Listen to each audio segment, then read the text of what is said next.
Salam, salut à toi et bienvenue sur ma chaîne. Aujourd'hui, on va parler de conciergerie. Que vous soyez débutant, expérimenté, cette vidéo en tout cas, elle est faite pour vous si vous cherchez à gérer efficacement vos appartements tout en économisant du temps et de l'argent. Voilà, je vais me présenter. Moi, je m'appelle Khalid et je suis le fondateur du centre de formation de l'organisme EasyLock Immo Éthique. Dans cette chaîne, voilà, on parle beaucoup investissement, entrepreneuriat, expatriation au Maroc.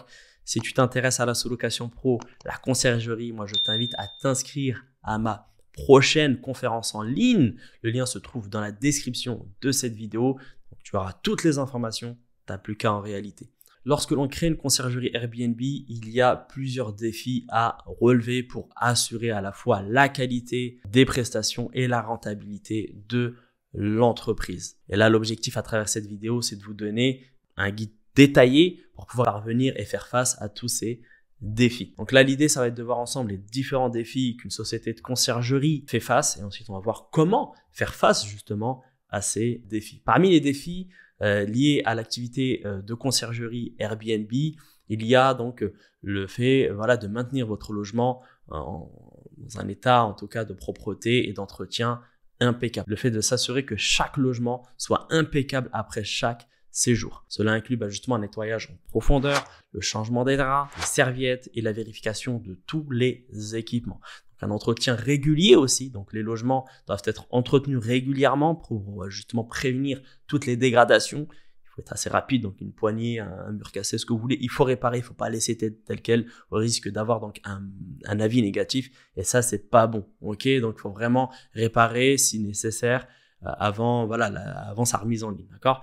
La réponse rapide aussi aux voyageurs, il faut être très rapide, c'est extrêmement rapide. Le fait d'être disponible constamment. À chaque fois qu'il y a une notification Airbnb Booking, il faut répondre. Donc, soyez disponible pour répondre aux questions des voyageurs à tout moment. Utilisez en tout cas des systèmes de messagerie automatique pour vous aider pour les réponses fréquentes, mais assurez-vous surtout que les demandes spécifiques reçoivent une attention personnelle rapide. D'accord. Aussi, il y a donc la gestion des linges et un plan en place pour gérer rapidement et efficacement tout litige ou problème qui pourrait survenir pendant le séjour des voyageurs plutôt. Et le dernier point, c'est la relation avec les propriétaires. Et oui, quand on fait de la conciergerie, on est constamment en relation avec le propriétaire. Une communication claire. Entretenez une communication régulière et transparente avec les propriétaires des logements. Essayez de les tenir informés sur les réservations, les besoins d'entretien et des retours des voyageurs aussi. Et pour finir, il y a la gestion des revenus. Donc assurez-vous que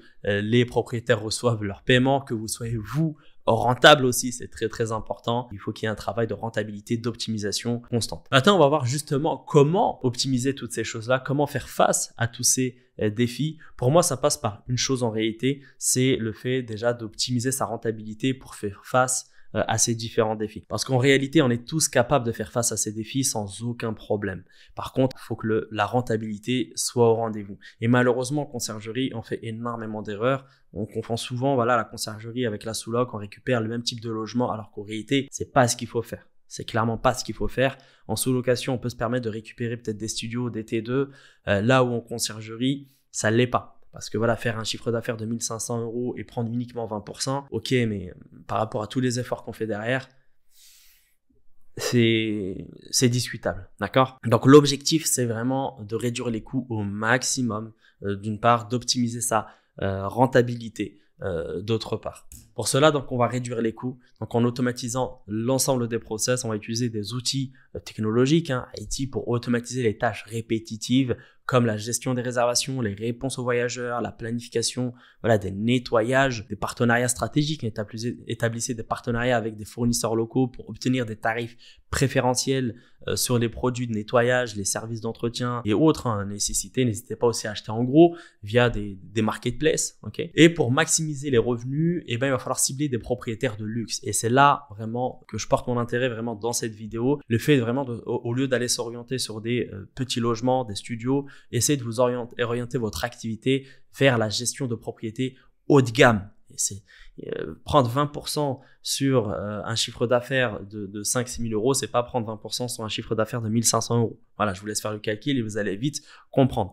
Au final, c'est exactement les mêmes tâches, C'est juste qu'en fait, on va concentrer nos efforts pour des revenus beaucoup plus importants. Les logements de luxe, bien évidemment, comme je vous l'ai dit, vont générer beaucoup plus de revenus, des élevés beaucoup plus élevés par réservation, et cela va attirer justement une clientèle prête à payer, quoi qu'il arrive, pour un service de qualité supérieure.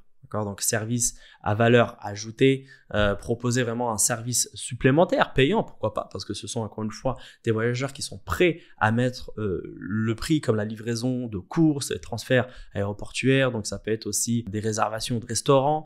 Ces services vraiment améliorent l'expérience des voyageurs et augmentent les revenus. Et aussi très important, il faut avoir cette stratégie de croissance, donc aussi une expansion géographique. Le fait de faire une étude de marché, donc d'identifier déjà les villes et les quartiers avec vraiment une forte demande pour ce type de logement, donc les logements haut de gamme, les logements de luxe pour de la location sur Airbnb. Regardez ce qui se fait sur Airbnb en faisant une étude concurrentielle, regardez comment ça se loue, évaluer vraiment la concurrence et les opportunités dans chacune des villes géographiques qu'il peut y avoir autour de chez vous, parce que vraiment l'implantation, je vous apprends rien, c'est ce qui fait vraiment, ce qui va faire en réalité la rentabilité de votre entreprise. Un autre point, c'est l'amélioration continue.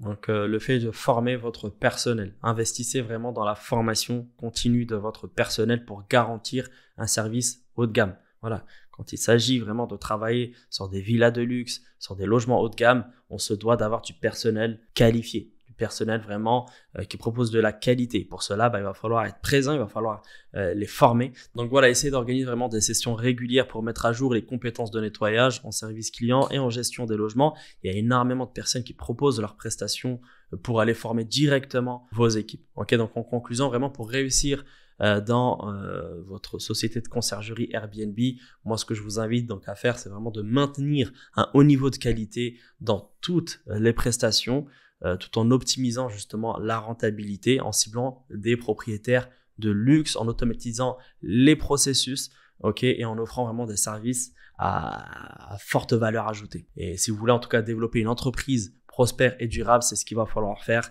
Sinon, ça va être compliqué de rester dans le temps. En tout cas, si vous êtes intéressé par l'activité de conciergerie, encore une fois, je l'ai précisé en début de cette vidéo, il ne faut pas hésiter, dans la description de cette vidéo, il y a un lien qui va vous permettre d'accéder donc à ma prochaine conférence en ligne où justement j'explique tout en direct live, le concept, comment lancer sa société avec toutes les astuces que je viens de vous évoquer, mais plus en détail, et vous allez aussi pouvoir me poser toutes vos questions. Et moi, je vous dis à très bientôt pour une prochaine vidéo. Assalamu alaikum.